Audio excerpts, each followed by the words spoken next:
Explosion Network podcast is never late, nor are they early. They arrive precisely when they're meant to.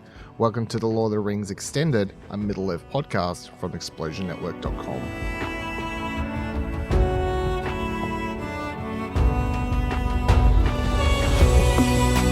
Hello, welcome to the Lord of the Rings Extended, a Middle-earth podcast. Of course, Explosion Network's Lord of the Rings series. Today we're discussing the Lord of the Rings, the Two Towers. I always said the Fellowship of the Ring, but we are indeed onto the Two Towers. My name's Dylan Blight. Joining me, Ashley Hobley. Hey John, excited to be here to talk about elves, dwarves, humans, and potatoes. Boil them, mash them, stick them in a stew. And Kira Marcher.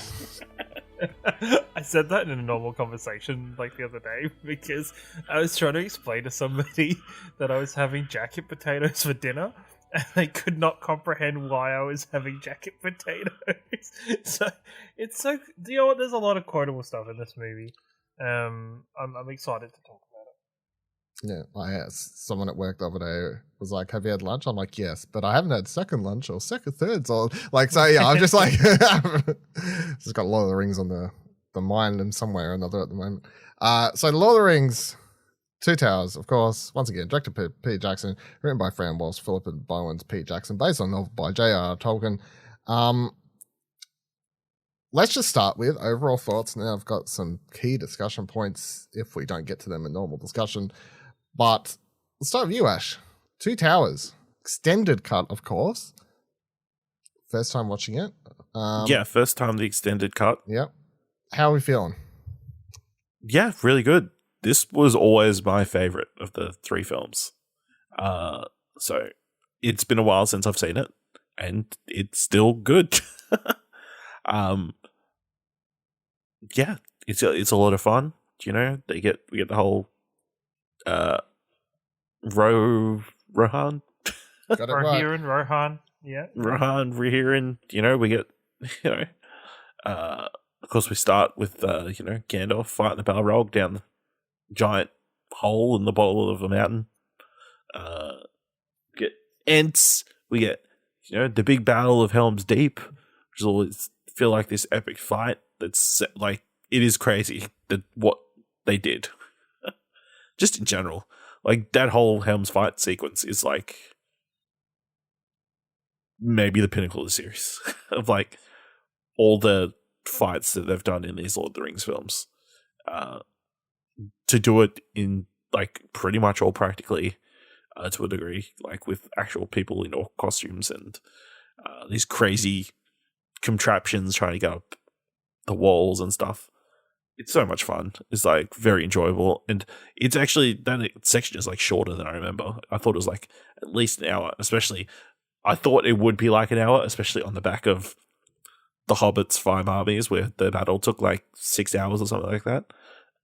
No, it's pretty short and concise. You know, perfect length. Very happy. Very good. Kieran, thoughts on the Two Towers? 100% I agree with Ashley. This is my favorite of the three movies, both when it was originally released and from the extended cut as well.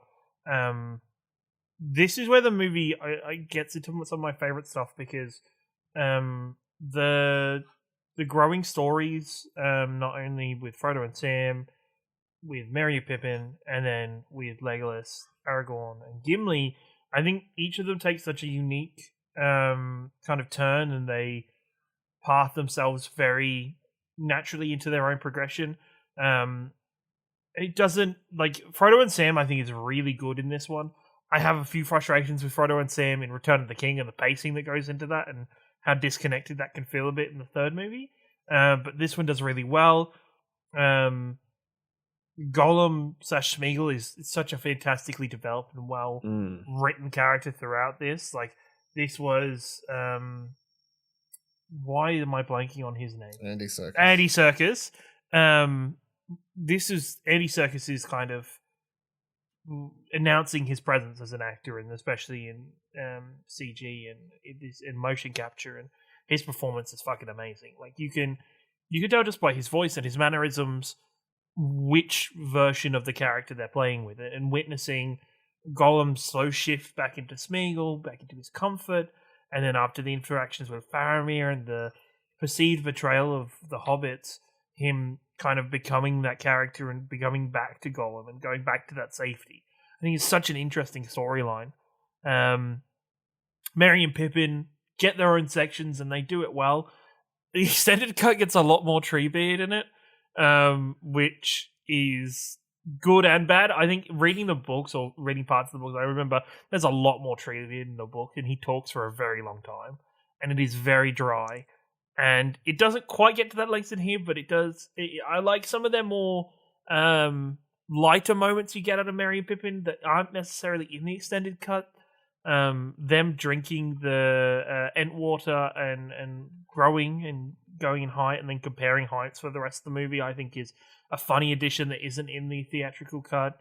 The movie ending with those two getting high is fucking hilarious because that's directly from the book. Like, that is 100% directly from the book. And having the discussion about should we be sharing this with Treebeard, and it's then it could be his cousin. It could be, yeah, exactly. It's like, this is dried trees. I think the Treant story in general gets improved a lot by the extended cut, even if we, Treebeard's monologues do draw to the extent. But then the focal point of this movie being Aragorn, Legolas, and Gimli's journey and their adventure.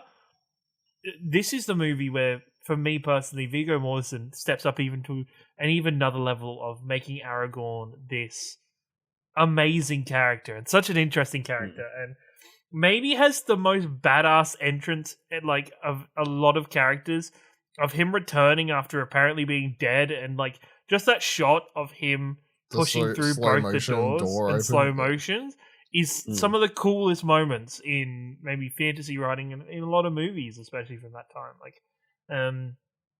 I always feel a warm fuzzy feeling of when he returns to Helm's Deep, of him running into Gimli and meeting up with Gimli again, of Legolas having that back and forth and reunion together, of Eowyn finally realizing that she's stupid and should not be chasing after this man because he's in love with another woman. She's a really frustrating character in this book. She gets redeemed in this movie. Eowyn, she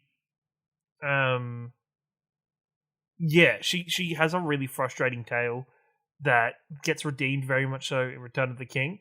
But when you're looking at Two Towers by itself, she is a very ignorant character and a very kind of blind character with a lot of things. I do appreciate the humor that comes through. I can't remember if it's in the theatrical version, but Aragorn trying to get rid of her soup or gruel or whatever it is, and clearly not enjoying I don't remember that in the theatrical cut. No, I don't remember that. I don't remember that, but him dealing with that moment, I think, is hilarious and really well acted, especially when you could feel the pain that he would be in of pouring boiling hot soup, broth all over his hand. And we get more of Gimli and Legolas forming into actual characters, not actual characters, but actual friends and companions. And I always really connect with Gimli, with the shot of him falling over while chasing after Legolas and Aragorn, and just every time it's dwarves are not good at cross country. We're natural sprinters. I connect with that very much as somebody who's very unco and not great at running. It is it's very much a laugh. I was gonna say my favorite interaction is where he's sitting on that orc at the end. He's 49 or whatever, and then Legolas shoots it in the head. Yeah, he's 50. He was still moving because he had my axe in his head. No, and I appreciate that, and that continues to grow. But even the brevity of the moment of Gimli not being able to see over the wall at Helm's Deep, and just the brevity of Legolas offering to either describe it to him or get him a box, and you notice that in Fellowship or in the earlier interactions, Gimli probably would have been really pissed off at that comment. He would have done because he hated it. Dwarf bravado and hater. But in this, his reaction is he looks at him and he laughs because it's friendly banter and it's funny and it's relaxed. It is. It's such a good moment. He's got bigger things to worry about. Combined with that and Gimli having to kind of swallow his pride and ask Aragorn to toss him, but Don't Tell the Elf, I think is some of my favorite moments. And then finally, while we're talking very generally, Helm's Deep is my favorite battle scene out of any movie. Helm's Deep is insane. I just think it is so well paced. It is so well done. The moment to moment kind of process of Helm's Deep. There's so many bits and pieces. I always remember sitting in a cinema as a kid watching Legolas ride down the shield, shooting arrows at people down the steps. It's so cool and so awesome. There's so much I could talk and so many little moments about this this movie that I absolutely love.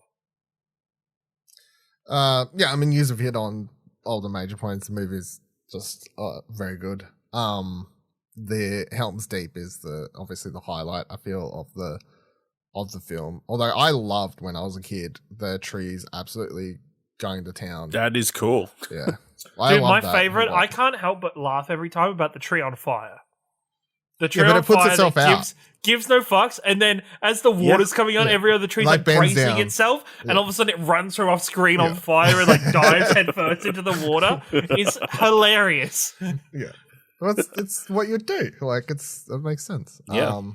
But yeah, there's so many like remember the first time watching it and like having Gandalf show up for the first time and you're like, what the fuck? Like there's so many like what the hell? Like, oh no, Saruman's got them. Yeah, and well, yeah, I was a bait and switch the first time. I definitely fell for it. So, and as far as like differences between, my hot take is this is actually my least favorite of the trilogy, and that's I'm not saying that I don't like the movie. Like I think all three movies are fantastic. Obviously, it's just that my personal ranking actually preference, preference. It's nothing against it. Like it's still a fucking great movie. The extended cut I really liked, much like the Fellowship. I really enjoyed all of the extended scenes.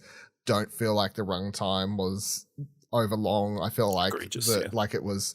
Again, I just feel like hopefully the story continues as we go into Return to King, but which I presume it will, even though that movie is like fucking 10 days long. That movie's long with it being the theatrical cut. Yeah, like it's long anyway, but like I assume this extended edition will have like another 6 or 7 endings. Yeah, well, maybe we'll see. But yeah, again, this movie's like very long already, and the extended cut's like even longer. But I really don't feel like, much like Fellowship, I really don't feel like any of the scenes they added back into the movie felt like they were unnecessary or deservingly on the chopping room floor. Like all of them, that the ones I could pick and then look for a list after sort of thing. I'm like, no, all this felt like good to me. Like you do get more of the trees/ants, whatever you want to call them, but tree beard. But I enjoy all the tree beard stuff. So, and I feel like its pacing sort of helps the movie, and that relationship and getting more Merry and Pippin time of them just talking helps them grow as characters. Especially they need to go through the journey they do in this film to get into Return of the King, and like their journey shows them choosing to be part of the fight, not just rather than just tagging along. Just tagging along. They choose to actively lead the charge and like fight for something. So that's like their important story here. How I alluded to it the last episode, but how do you both feel about the Boromir stuff in this movie that is not part of the theatrical I really liked it because Faramir as a character, I don't remember really understanding what's up his ass, you know, like like to put it bluntly. Whereas I feel like having the flashback scene, he becomes a much more you don't understand why he's so desperate to get the ring back. You feel it's more than just the weapon. You kind of feel sorry for him, like after seeing the relationship that he has with his father. Shout out to Jonathan Noble. And it's a little bit, over the top, but it is. But like at least having this scene adds a lot more context to why and how he reacts and all this sort of stuff. So no, I actually really enjoyed the flashback stuff, and that's like a decent amount of flashbacks, like a 10-minute scene. So got Sean being back. Sean being back leads right up. I didn't realize that the flashback would literally be up until the moment that it's like, oh, they're having a meeting. Like, off you go. I'll go, father. No, you're shit. I think you're the worst. You're the worst. It provides further context not only to Faramir but for Boromir as a character, of who Boromir was for Gondor and who Boromir was for his people leading up until the and why he wanted that ring so bad, and why is it susceptible to it? It added context to him begging Frodo and everything along those lines. So then it adds to this movie with Faramir, and it adds to Fellowship with Boromir in retrospect, which is really cool to see. Yeah, and as Kieran said, I think all the anti-Serkis stuff is, of course, the special effects look pretty good for the time, but they are a little bit aged. But a little bit dated. Yeah. The motion capture stuff still like bleeds through the any moments where the CGI, like the Gollum, looks a little bit off. Like at least the motion capture and the actual real performance is there to sort of help keep you within the movie and like buying into that role and that character and stuff. So I feel like the number one thing that's really different to this movie and the first one, it's like sort of like watching them as close succession like this for the first time in like ages. It's funny how you do go from Fellowship where it is, and I know that's the whole point obviously, but it's you go from Fellowship where it's like we're getting a party together, we have a party, all the characters are together, we're not jumping around to different characters, like we're just focusing on one character. Every now and then we jump over to Saruman, what's he up to, sort of thing. Whereas this movie, you got like it's constantly jumping around with all the sorts of characters. They're like which I guess is the same as how the books would work. I mean, I presume. Yeah, I don't know. Like, does that feel weird? Like when you're watching them like a week apart, like to see one where it's just like one party and then another one like they're completely split. I think no, because I feel like everything does this now. Yeah, true. At the same time, I feel like this compared to The Hobbit. If we look at the Hobbit movies, where we can not bring up these movies for a single episode. If you look at The Hobbit, it's like we stayed with the one party for the majority of that time. We split up a little bit once we got barred, but the world never grew. The world never expanded. We never felt a bigger sense of the Middle Earth we were traveling through, where this movie sets everything up nicely with Fellowship, introduces you to all the characters, gets you settled with the people in the Fellowship, and then when splitting them off, it uses them to grow Middle Earth as a world. We get Rohan. We get to start seeing the bits and pieces of Gondor through Faramir. We get to see these tribal people that are joining Mordor. We get to go into Wild Men. Yeah, we into Fangorn Forest.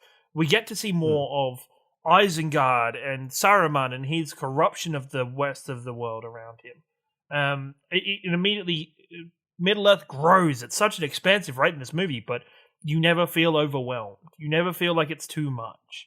There's always more characters and more drip fed, and we get going into Rohan. You meet Karl Urban's character, like you get that bit of context before you actually get to the Rohirrans and you get to King Eoden. Like it builds so well and so nicely on each other that it does a better job of The Hobbit, which you look at and you go crazy considering how much more book there is of Lord of the Rings and how much more there is to do, and they don't fail at doing it. One question I have coming out of this movie, and I feel like they either do a really bad job of explaining it or maybe they fix it in Return of the King and I'm just not aware because I haven't watched the extended cut of that yet. But they never really explain why Saruman turns heel. It's just that he is corrupted by Saruman. Is it really that simple? I had to look up to this because I never truly understood this. The Eye of Sauron is a choice that was made by Peter Jackson.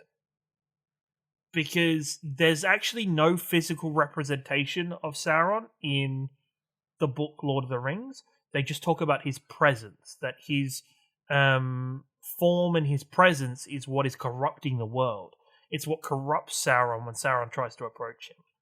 Saruman. It is this... Sauron corrupts Saruman. Pardon? Saruman, fuck. I hate the two names. Some of the things I'm like, Tolkien, couldn't you have picked slightly further apart names? Come on. But no, it is. No, I think because of that, you often feel people get very confused. Okay, what is the eye? What is that? His body now? Is that his spirit? What's the go there?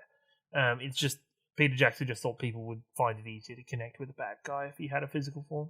Yeah, it makes sense as a visual. Yeah. So, and I always wonder if Saruman's plan was to ever actually work with Sauron, or just steal, at the end of the day, was he just going to steal the ring for himself? Because the thing is, once he has that ring in his hand, you tell me if he captures the hobbits, he brings them up to his tower, he has a ring in his hands. Do you want to tell me he's not staring at that thing? He doesn't get corrupted by the power of the ring and stick that sucker on. You know what I mean? Like, and he can probably take out those ring wraiths, right? I mean, yeah, probably. Like, if I had to choose, I would say that he would be corrupted. He would choose to put on the ring and choose to fight and actually try and just rule himself, like not with Sauron. So I don't feel like he's ever really working for Sauron. He's just pretending to. Yeah.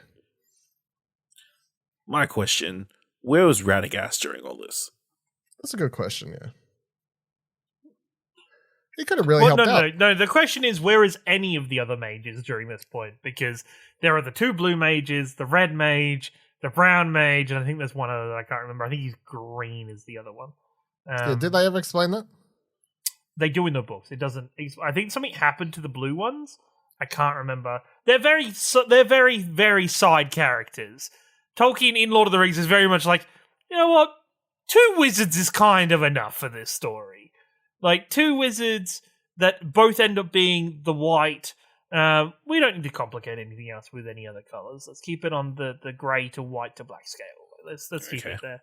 How do you feel? Like, is God Ian McKellen coming back into the story and Gandalf coming back to the story is amazing. Is so. It is, because it is a different character. It's not the Gandalf that we know from Fellowship or from the Hobbit films. Yep. It definitely feels like a different version of Gandalf. Yeah, so that's something I'm always like. So I've always just taken it as, so Saruman is no longer the White Wizard, so he's now corrupted and is like whatever he is. So nature or whatever, I don't know, like what a greater being. I don't know how he actually survives, but yeah, a greater being decides to rebirth Gandalf as the White Wizard. So, as in putting it in layman terms, so Gandalf is a demigod. So Gandalf as a character is a demigod. It's why, Cate Blanchett's character refers to him by a different name because that's his actual name, not Gandalf. Bethandril.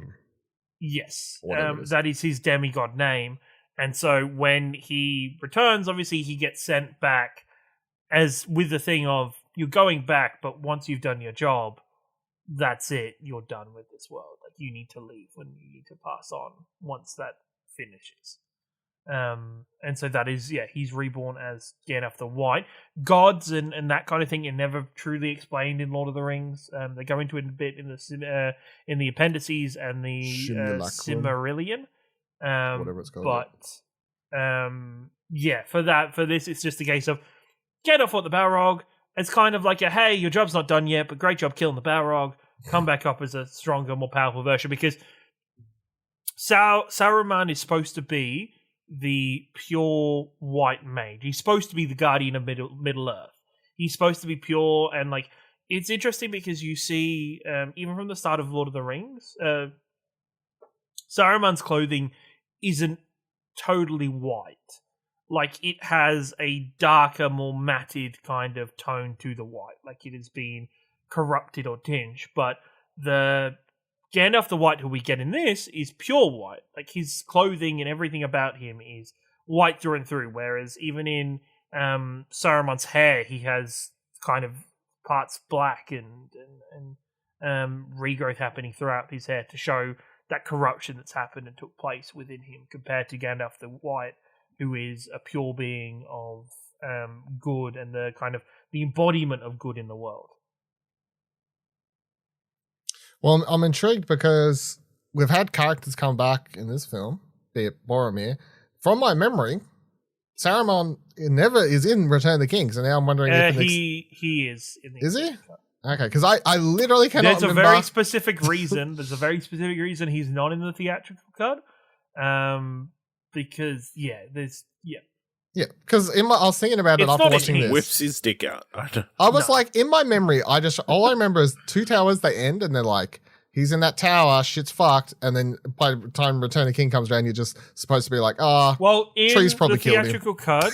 In the theatrical cut, the only thing that's referenced to Saruman is that he has locked himself away, and he is barricaded and locked himself in the tower. Scared of water. and that's where it's left. In the extended cut, you get the actual answer of what happens. Okay. So, yeah, looking forward to that.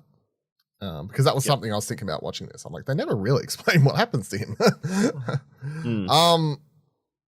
Yeah, so that's the whole Gandalf and Saruman and White Wizard and all that stuff's quite interesting. But I don't feel like they have to fully explain everything there, so that's fine. That's the nice thing about Lord of the Rings in general, and the nice thing they kept with these movies is that Tolkien never felt like he needed to explain everything. No, he gave you enough information so you could read along with it and understand the world behind it, but beyond that, it was just that was the way it was. Was, off the top of your head, is all that stuff with the elves, and I can't remember their characters' names, like Aragorn's like girlfriend and so you mean from like the elves Rivendell? Rivendell, yeah. Rivendell. Is all that stuff in the theatrical cut? As in with like her leaving and stuff. Yeah, like all that sort of stuff. Yeah. Is it? Okay. Yeah, that's all in the theatrical. Okay. Yeah, they want to make sure Liv Tyler was in the movie. Yeah. Yeah. I can't remember. That's why she was in the first one. It's always the interesting thing where I actually really like shout out to Aragorn's horse, which is like the most badass horse ever. That's just like, oi, dickhead, you're alive, get up. We gotta go. But I always find the visions or the dreams are very interesting because it's not quite clear if they are events that took place prior to the Fellowship leaving or if they're just pure visions that Aragorn is having in the moment. Yeah. Because there is very much a mixture between the two of them. That was the other thing about Aragorn. In that scene we was talking about earlier where he's trying to drink the soup, which was added, that is actually the only time he clearly gets asked how old he is and everything. Mm-hmm. Yep. And that wasn't actually in the theatrical cut, so that means that anyone watching just the theatrical cut just gets told that he's older than he looks, but never really knows how old he is. No. So it's funny. Ants, trees, great. Yeah. Treebeard. What are our final votes on him and all that sort of stuff? Because I find it very funny. I find all the just gotta take things no rushing. They need to speed things up. That's my opinion. Yeah, like all that sort of stuff. I find it quite funny. And Merry and Pippin. They were there for like a it- day, and they only just finished saying good morning. Yep, like all of that stuff. All that I stuff. find it very funny when you juxtapose that against the Battle of Helm's Deep and everything happening over there, and then it just keeps coming back to Merry and Pippin like trying not to lose their shit over the tree. Like I love the scene where Treebeard comes back and he's like, I told them your names. Yeah. And we have agreed You're not orcs. Yeah. Like just that is I will say, right, this is maybe across the entire 3 movies, and maybe we'll include the Hobbit as well. I don't know why. Why not? But the orc that chases Merry and Pippin into The Fangorn is like, I don't know why, the most quotable orc out of the entire franchise, but he's the most memorable orc out of the lot. For whatever reason, I know a lot of his lines. I can picture him extremely clearly in my head, and every time he comes on scene at the start of this movie, I'm like, hey, it's that guy. He's gonna poke What are a his lines other maggot than hole. I'm bloody hungry? No, he's like, Ready scream. the legs. No one is gonna hear ya. Oh. Or, I'm gonna cut another maggot hole in your belly. Just stuff like that. Very quotable. Just Stuff you could use in your everyday. stuff you Yeah. could use in everyday life. Say But all the time. between that and meats, it wasn't him, but meats back on the menu, boys. Like, just that whole scene is just, it's so good. Like, just seeing the orcs in that, I don't know, there's something about brevity. And because it needs to be, and nobody listening has probably knows this, you two probably definitely don't know this. This is a very obscure piece of Lord of the Rings behind the scenes lore. But did you know that when they get to the fiery corpses and Viggo Mortensen / Aragorn kicks that helmet, he broke his toe. And that's the cut where he broke his toe because he kicked the helmet so hard and they kept it in. I did know that. solely from a like random movie trivia YouTube video thing or like some of those sorts of things. I always think it was really sad because I was watching the movie by myself this time, but normally I need to yell it out and talk about that. Hey guys, did you know? Did you know? Every fucking time. It's as bad as like somebody watching The Room. I have to do it every fucking time. It was really weird how you tweeted that out randomly. Like, just randomly at 3:30 in the afternoon, Kira's just tweeting like, "Hey guys, random movie fact. Did you know in the Two Towers, for some reason, I'm watching this."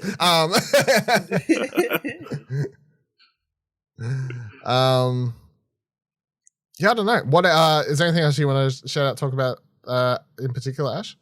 Frodo, we see his continued corruption with the ring, his relationship with Gollum and wanting or hoping that, Gollum can be redeemed more to prove that, he's going to be redeemable. Yeah. At the end of all this. He puts a lot of himself within Gollum. Yeah, he sees a lot of himself in Gollum, which is not good because Gollum is. You also get to the end of the movie, you just be like, "Fucking hell, Frodo and Sam, just kiss already!" Just kill. I know, There's also, I think it's a little bit of a dick move to like let Sam keep calling you Mr. Frodo this entire time. No, I feel like it's something. Is it like at some point you're like, "Hey, just call me"? I feel Frodo. like they have known each other for so long, and Frodo's probably in the past been like, "Dude, don't, just don't." Just don't. I assume it's because they're all back because there's like so many Baggins. It's just like you don't call hobbits by Mr. Baggins. You say their first name because then that's a better word. Like you say Mr. Baggins, it's like there's like 500 of them. But if you say Mr. Frodo, there's only one. The one that gets me is just Sam referring to himself as your Sam. Yeah, that one. I'm always like compared to the other Sam, Exactly. Yeah. I thought that during the movie. I was like, yes. Yeah, the other Sam's. The other Sam's he's met? Yeah. Yeah. Along the way? Yeah, 100%. Yeah, and again, Gollum is great performance, that whole sequence where he's talking to himself and like telling himself to go away. Yeah. And like being surprised when it works. Yeah. It works because he's such the CGI I think holds up because to a degree because he is such a deformed character. So you're not going for lifelike. I don't know if it's maybe I just haven't noticed before, but watching Gollum's movement in the final scenes of this movie, and you could tell how hurt and injured he was from the beatings he took from Faramir and his band of merry Gondorians. But like that combined with not as much as hurt by being betrayed by the master. Exactly. But then also on top of that, Sam actually being nice to Gollum. Being like, hey, Mr. we Frodo, good, right? We good, right? Like, Holmes, we all right? To be fair, he says it like someone trying to like fuck, I'm forgetting what the word, but like guilt trip, like or trying to cover himself up, or something like that. But like he's right, like they didn't actually do anything. Like Frodo didn't actually do anything legally. We would not be responsible. No, so yeah. That's after Sam like kicks the shit out of him like after the movie. Yeah, I mean that's also true. He deserved it for. I mean, to be fair, Gollum did try to kill them first, so yeah. Just saying. That's fine. 100% true.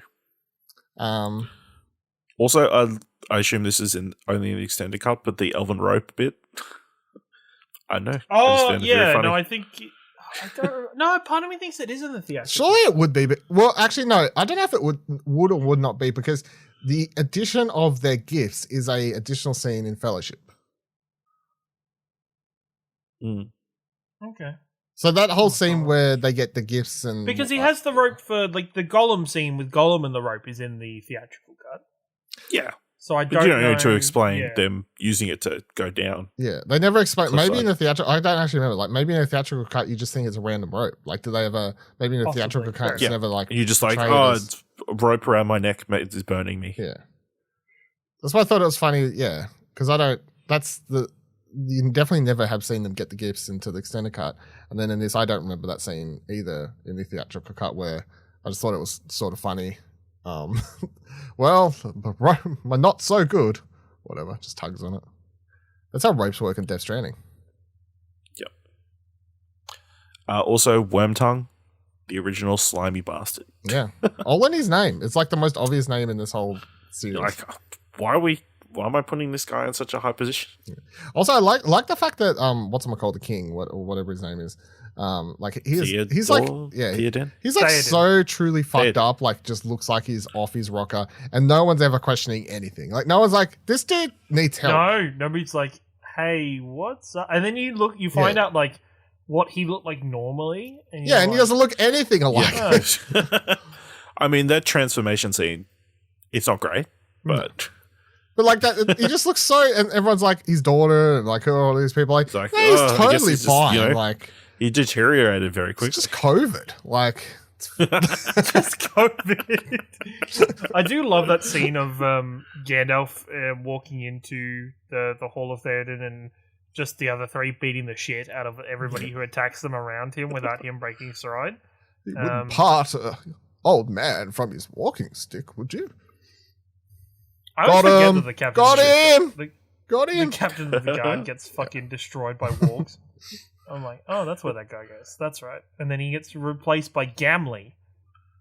Couldn't think of another name there, Tolkien. Hey, you have to go with Gimli, the guard captain. He's got to try and make him. Dwarf. He's got to make him all sound fancy like too. So he's like Scott, fuck, Frank, fuck, Gary, fuck, Gamble, fuck, fuck. Like he didn't realize he wrote Gimli a second time on his typewriter, and so he's like gone through and like changed the I to an A every time. Just got slight bit of Tupac and just was like, nah, fuck it.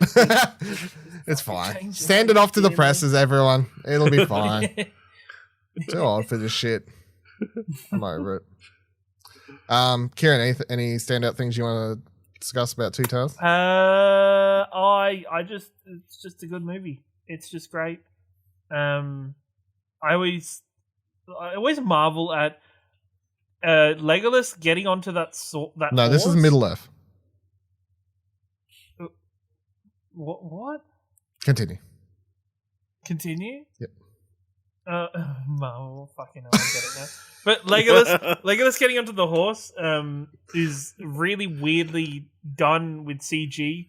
Apparently, because Orlando Bloom broke his ribs, the horse trick that he was going to do couldn't work, and so they had to do that weird kind of like, it looks really fucking cool, but at the same time, it looks really weird. But no, I love this movie overall. I think it's absolutely fantastic. It leads so well into Return of the King. It's nice to have a trilogy where the middle movie doesn't fucking suck balls and is done really well and keeps the caliber of storytelling throughout the whole thing. I mean, lots of middle movies. Yeah, I was about to say Empire, Last Jedi, Back to the Future. The Last Jedi is good. Yeah, you specifically said where the middle movie didn't suck. Not that the last movie is good as well. Dark Knight, yeah. Okay. There's plenty. Yeah, that's the thing. You know, normally the second and third are either one's good and one's bad. Yeah.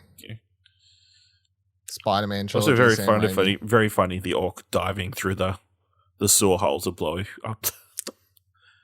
True champion. That was like a gridiron match. 3 hours to the chest. Yeah. It took 3 hours to the knee, but. He should have aimed for the knees. He used to play NRL, but then he took 3 arrows to the knee. Yeah.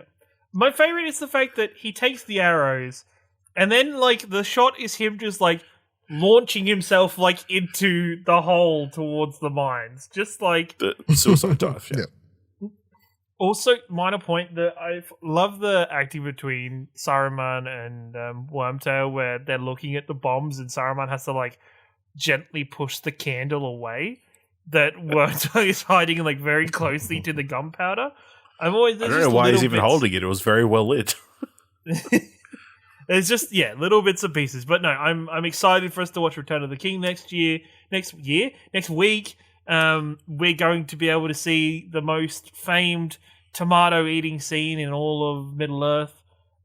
So no, I'm excited, and this movie is fantastic. Do you reckon Merry and Pippin ate that waterlogged chicken? Yeah. It's a very weird thing for a roasted chicken just to be there in the water. Well, it's because there's water in the room and it got flooded. It was on one of the shelves. I know, but who roasts a chicken and then just kind of leaves? Is it cured? Is that the cured chicken? They didn't have fridges back in the day. I assume was there an orc wife halfway through the Sunday roast when fucking trees randomly appeared out of nowhere? Well, this is all Saruman's food, right? So he has because none of the orcs would get this good food. So it seems like secret sash. Minor point, I always forget how messed up it is that the Rohirrans and the members of the Fellowship chase the orcs and the Uruk-hai away from Helm's Deep.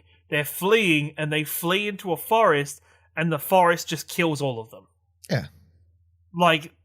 The forest just... I never get it that when Merry and Pippin see the trees moving, and Treebeard's like, oh, they've got to go see some orcs, that's what he's referring to, is those trees are going to go fuck up the armies from Helm's Deep as they run. Yep. I don't know why I'd never properly clicked that line until this viewing, where I was like, oh, fuck, that's what he... Okay, fair enough. It's like how it goes from 0 to 100 so fast. Treebeard. They're like, oh, we decided not to help, and then, what? I mean, understandably. I mean, it's literally like he's looking at it's so true. It's like it doesn't matter until it happens to you, right? And then he sees potentially thousands of his relatives murdered or whatever. His friends. His friends, yeah. His animal friends. All of that, so... I mean, who else could have been in one of those fires? Sylvester McCoy. Yeah. Radagast could have been in that forest that got burned down, yeah. Just riding around on his rabbits and... Just sleeping on a tree. Yeah, sleeping on a tree, yeah. He gets thrown into a fire. Yep. There you go. There's your canon, everyone. Yep. Got him. Solved it. What are you Googling over there, Kieran, before we wrap up? I want to know, what you're... quickly fact checking. I always forget. No, Radagast was too far away. He lives in Mirkwood. That's the other side. Nope, he was in those trees. No. Have you seen how fast those rabbits He was visiting. Yeah. He was visiting a squirrel. Those Mirkwood jackrabbits. Got him. All right. That'll do it for this episode of Lord of the Rings Extended.